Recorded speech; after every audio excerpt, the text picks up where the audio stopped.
I'm joined by my guest, Glenn Diesen in Oslo. He is a professor at the University of Southeastern Norway, as well as author of the book Great Power Politics in the Fourth Industrial Revolution.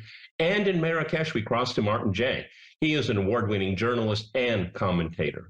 All right, gentlemen, crosstalk rules in effect. That means you can jump in anytime you want, and I always appreciate it. All right, let's go to Glenn in Oslo. So we came, Seymour Hersh came out with his report, his investigative reporting on the ending of the Nord Stream pipelines, ending very much like what Biden said, standing next to the German chancellor. So, Glenn, I mean, this is supposed to be a great mystery, but it's not really much great of a mystery because after it happened, there was very little bit talk about it. And when someone like Seymour Hersh, legendary journalist, writes about it, it's completely dismissed and hardly reported on. Your thoughts? Well, this is a key problem with how media limits the debate. I mean, it's a good, you can give the illusion of having open democratic debate if you only narrow the scope of what's allowed to be discussed. So was it Russia or was it a mystery? As long as you have a vibrant debate within that scope, yeah, it's easy to give the illusion. But again, it should have been, it wouldn't have come as a big surprise for others because, as you mentioned, Washington for years, they tried to stop this project. They condemned the Germans for building it. They even sanctioned European companies for building it, in the name of protecting our energy security. You have the Rand report, order for the U.S. Army, say on how to weaken and extend Russia. And again, in terms of energy, it said the first step was to stop Nord Stream 2. You had the Pompeo who said that we'll do everything we can to stop it. There's also Victoria Nuland, the same thing, and this is all open source. Yeah, all open source. And Nuland as well said that we will find a way of stopping this. Tom Cotton used the word, "We're going to kill Nord Stream 2, let it rust beneath the Baltic." And of course, this is what Biden as well said. He was very open that, standing next to the German chancellor saying, if Russia goes into Ukraine, we will stop it no matter what. And then how are you going to do this? The journalists ask, well, trust us, we can do it. So it's there's a mountain of evidence there that they wanted to do it. And after it was blown up, you had, first of all, the Polish previous foreign minister, Radek Sikorski's writing, "Thank you, USA," and just remove any doubt. He posted a picture of the exploded pipeline.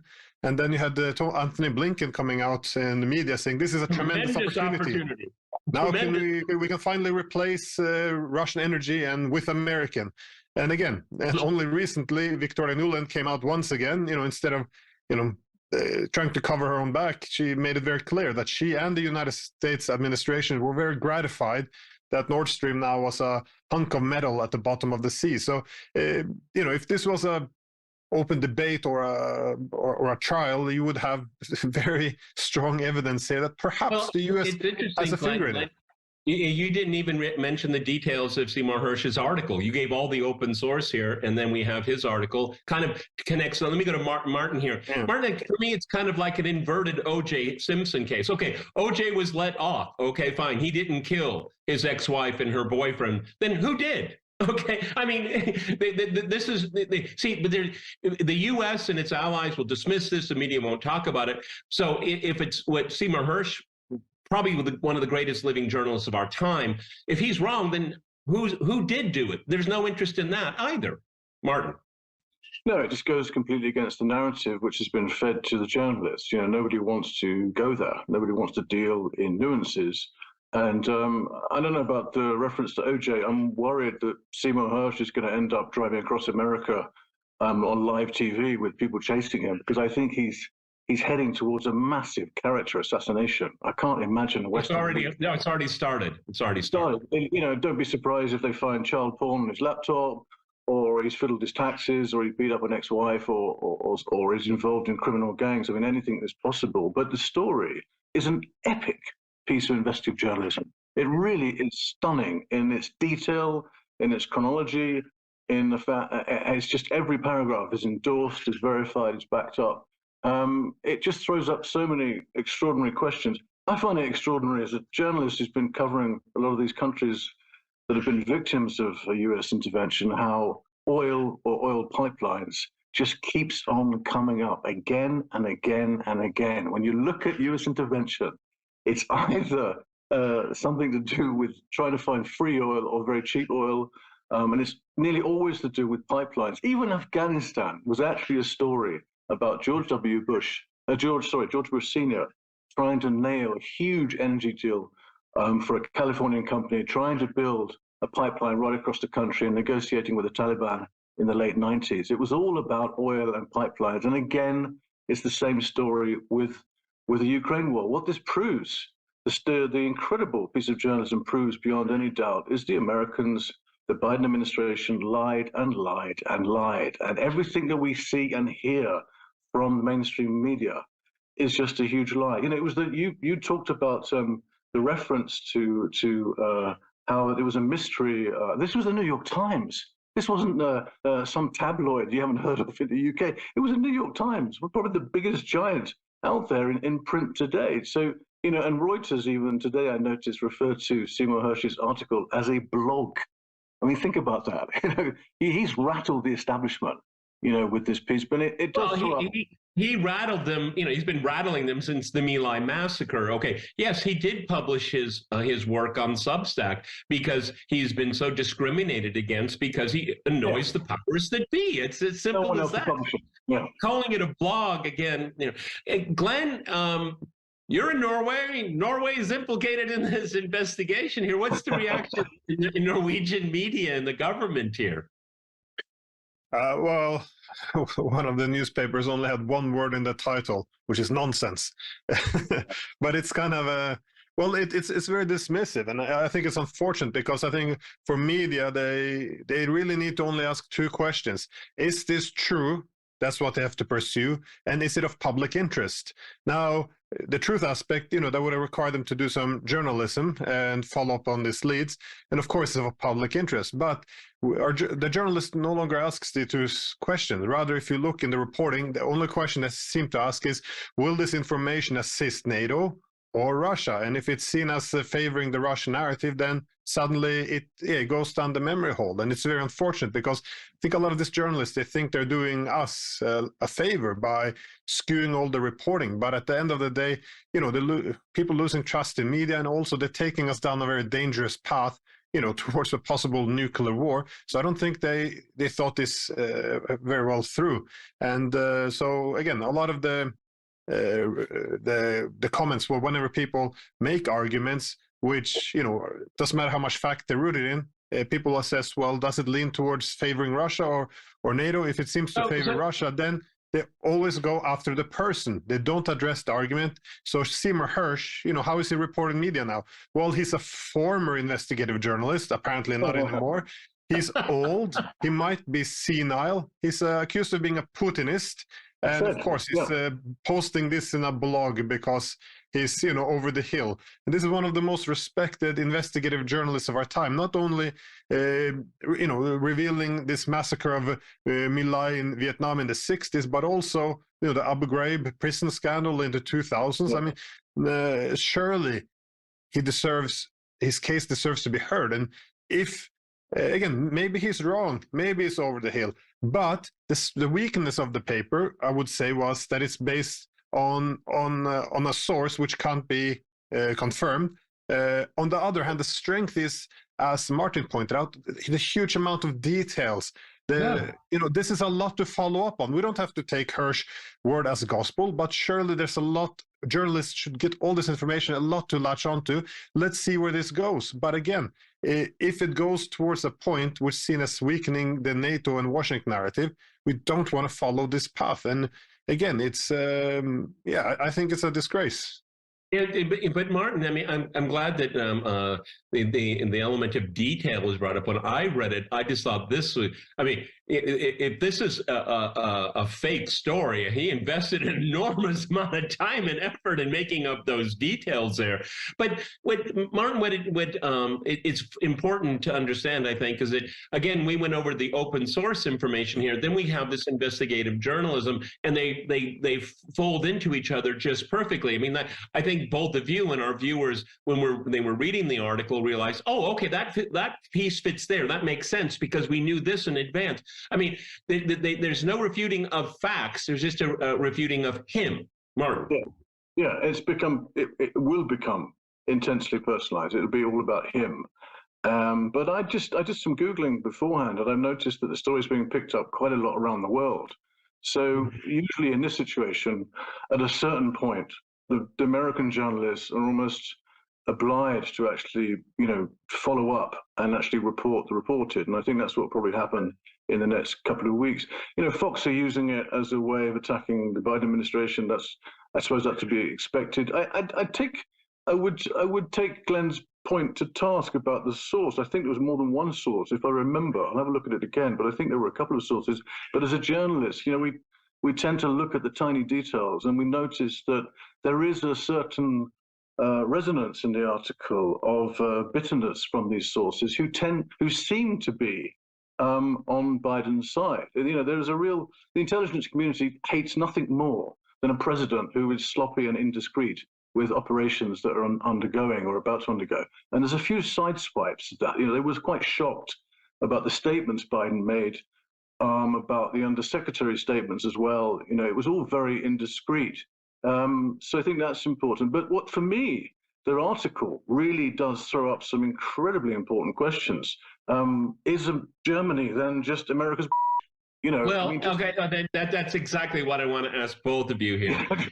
Hey, Glenn, I mean, I don't read German. I can't just jump into the German media sphere. But from what I can gather, it's been a very muted reaction by them. I mean, and they're the biggest victims in all of this, so they just have to sit and suck it up. Glenn. Yeah, well, they're taking another one on the chin, I guess. I read, well, my German is high school level, so I don't want to brag too much about it. But, from reading Spiegel and all, they put it in the foreign news section. It's their pipeline, by the way. And they kind of refer to, Russian allegations and, they don't delve too much into the specific accusations. But again, it's I think Scholz is becoming a bit humiliated because now you have this pipeline, and kind of everyone knows that the United States at least has been behind this. Like, really, how much more evidence do we need from its officials? But also, it's a continuation of this tank issue, where obviously the U.S. pressured them into sending the Leopard tanks, and the U.S. not going to send the Abrams probably, or at least not for another year or so. But I'm guessing it was only to pressure them, so they kind of notice how they're being manipulated and pressured, and a lot of German officials are getting quite okay, Glenn, on that thought, hold that thought. We have to go to a hard break, and after that hard break, we'll continue our discussion on some real news. Let's go back to Martin Marrakesh. Martin, I mean, in looking at the reaction to it or non-reaction to this story, there's a certain sense that I get from the official American legacy media is that, yeah, well, so what? We can do it. This kind of impunity is, and plus watching the Germans, particularly Scholz, being humiliated. That was mission accomplished. Okay, I mean, they're doing everything. Glenn said he took another one on the cheek. I mean, is there any? I don't know how many cheeks he has. Okay, he keeps getting hit over and over and over again. So I mean, the fact that the Germans are being humiliated again, and it tells people to get in line. With unity, that's enforced unity. That's Stockholm syndrome. Go ahead. Yeah, I wonder how much humiliation Scholz can take. I also wonder what actually happened in the White House 3 weeks before the Ukraine war started, when Scholz visited Biden. Was a deal struck then? Did Biden say, look, we're going to go ahead and blow the pipelines up anyway, so you might as well get on board? Or did he cheat Scholz? Did he suggest that it was an option we might later look at? I mean, the interesting thing is the timeline. And Hirsch has really laid this out brilliantly. Makes the point again and again and again, which it's going to be very hard for a US journalist to completely ignore this. Biden basically prepared the administration from almost day one, from almost January 2021, to blow up these pipelines. It was always considered, these pipelines were always considered a threat to America's ability to throw its weight around in Europe. The Americans are always intimidated and vexed by Germany's dependency on cheap gas from Russia. So the thinking was, we can't get them on board to actually go ahead with a war in Ukraine. We need to do something which actually pushes them way over a line so they have no choices. I think that's absolutely amazing. I mean, what is this? What are we actually talking about in terms of international law? We're talking about international terrorism, an act of international terrorism. And I think by the grace of God, the fact that 49% of the company which owns those pipelines was European, if it was 100% Russian, we could be looking at a world war situation. And it's not an exaggeration. You know, Putin's been remarkably held back and restrained over this. But there's a great deal, so much hypocrisy. It tells me, and I want to address this to both of you, okay, well, civilian infrastructure in international waters or in the airspace is fair game now. It's fair game, yeah. Fair game. So what can we expect then, Peter? Would it be realistic? Would it be reasonable to assume some sort of response from the Russians? Well, I absolutely think so, and I think there's always reciprocity, but it's asymmetrical, be a time and place of their choosing here. Glenn, in the broader scheme of things here, there's always those people talking about there needs to be a ceasefire, there needs to be a negotiated end of this.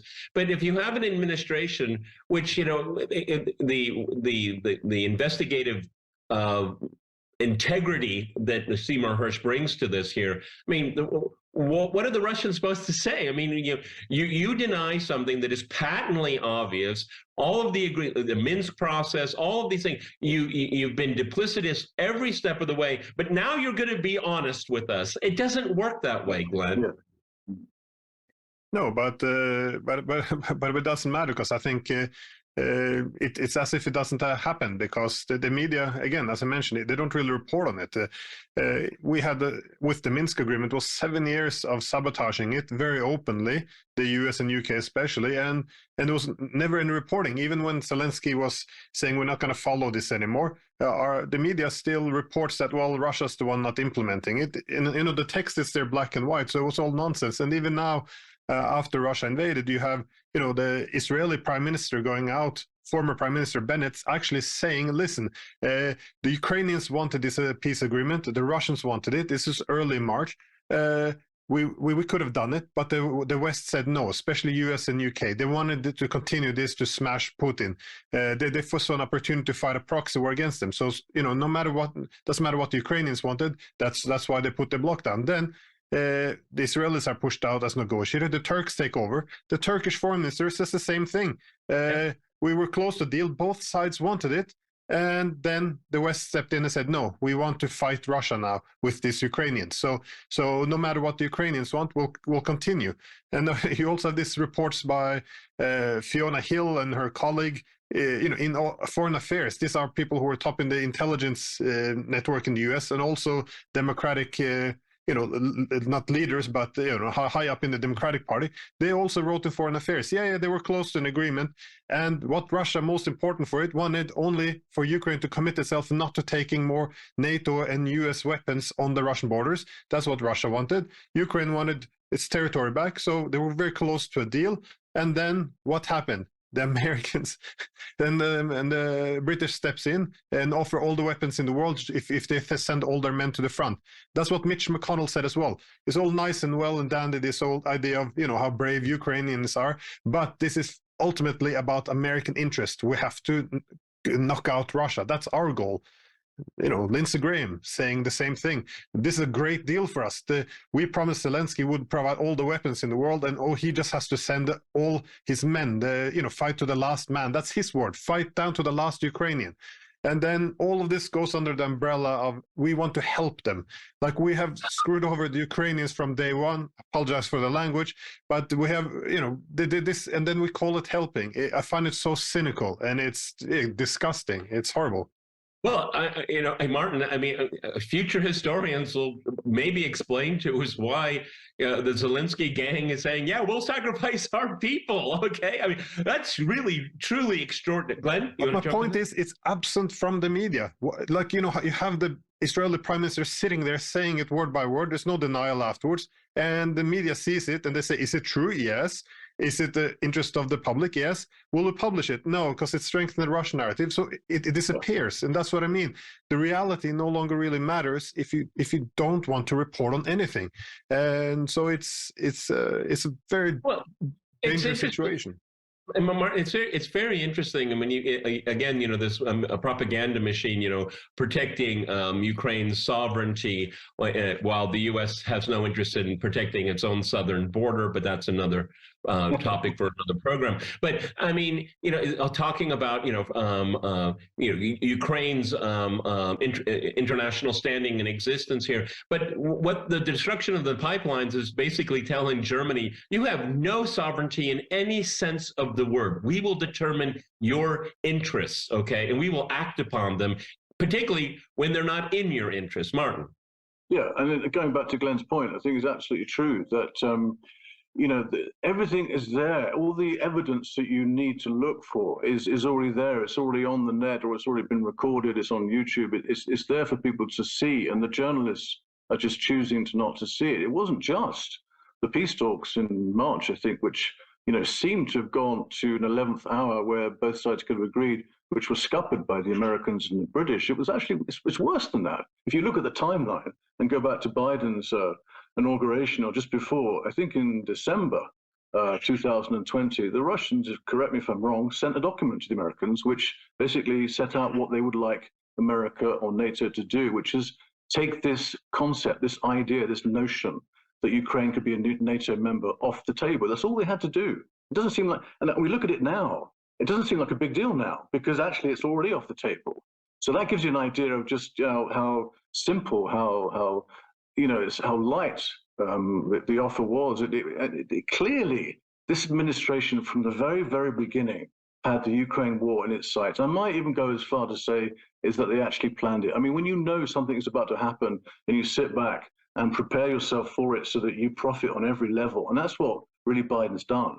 He's knocked this idea into the long grass that the EU... Well, but Martin, it's interesting. I mean, I can remember, I'm using my own words on this program, is that, yes, this was a trap and the Russians fell for it, okay? Yeah, they felt that they had no other choice. However, I would say, Glenn, but by setting this trap, NATO has set a trap for itself, because Martin is right. This was very well planned out. Remember, the same players were in the Obama administration. They just took a 4-year break, and then as soon as they got back into power, they went right back to what the interest them, and Ukraine was one of them here.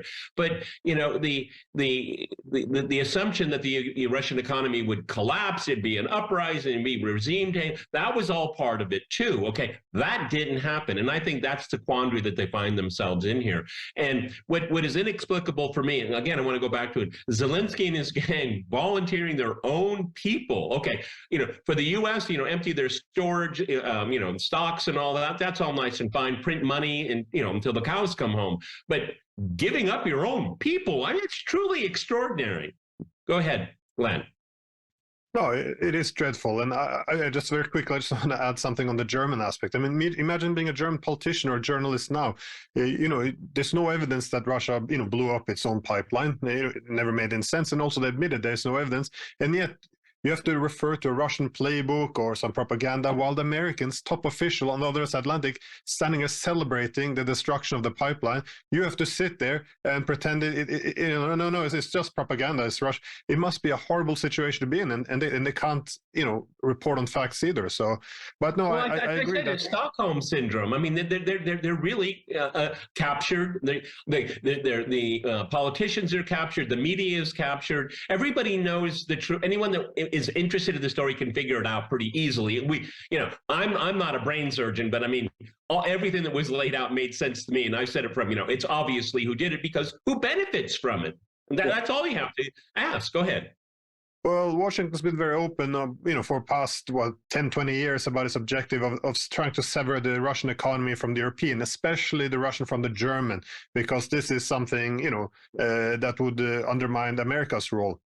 And I think they were, through sanctions and destruction of this pipeline, they've been quite successful at it. But the problem is, U.S. has restored its hegemonic role, its bloc discipline, if you will, in Europe.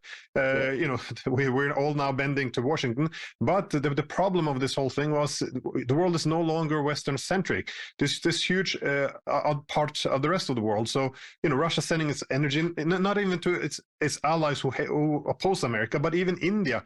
They were non-existent oil supply to India only a year ago. Now they're the biggest supplier of crude oil to India, 28% or something. It's crazy. And now, of course, how are you going to wrestle India away from Russia? Now they're getting closer and closer.